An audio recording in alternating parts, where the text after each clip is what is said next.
We've never really heard from this group of former YDC staffers who say that their years of service is getting thrown in the trash because of the thousands of allegations of abuse that ex-residents say that they suffered at the hands of the state. Abuse that they say they simply cannot believe happened.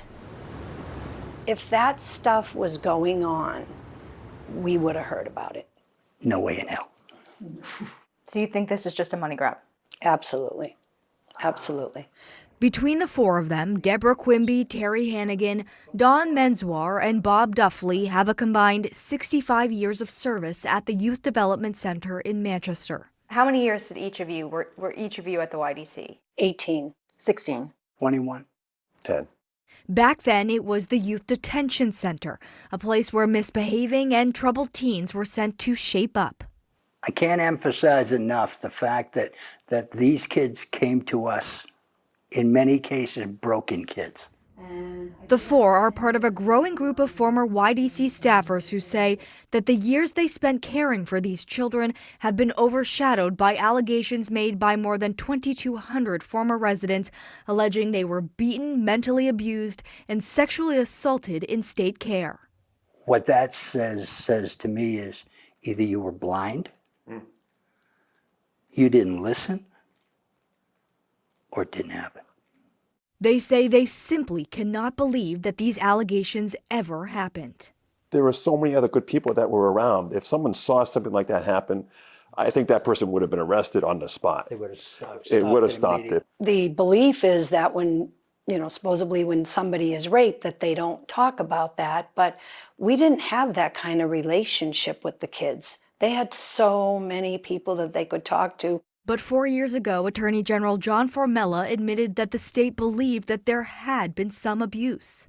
It's difficult to really comprehend what some of these victims went through. So in an effort to make amends and avoid costly legal battles, the state created the YDC Settlement Fund, giving victims financial compensation.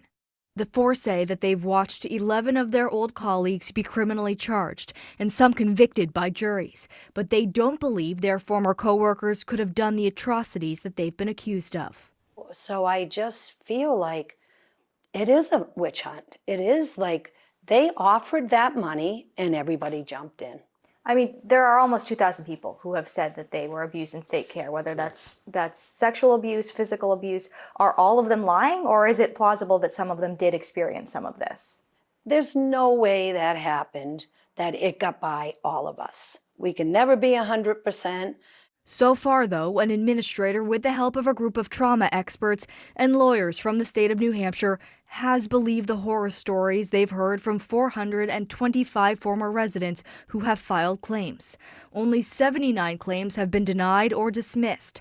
Hundreds of others have filed civil lawsuits against the state seeking damages. I wonder what you might say to them if you could speak to them. What'd I say? Yeah. Why didn't you tell me? Because I could have done something. Is it the responsibility of a child, though, to come forward? No, it isn't. But they say part of them still wishes they could help the kids they knew, especially those who say that they were abused. It's very sad because I actually still think that they need support. For the kids, lives are at stake. For the adults, lives are at stake.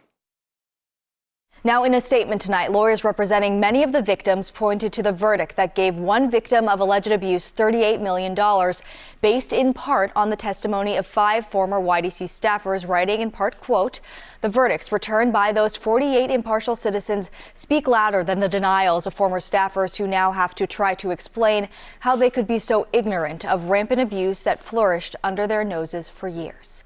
In the studio, Ariel Metropolis, WMUR News 9.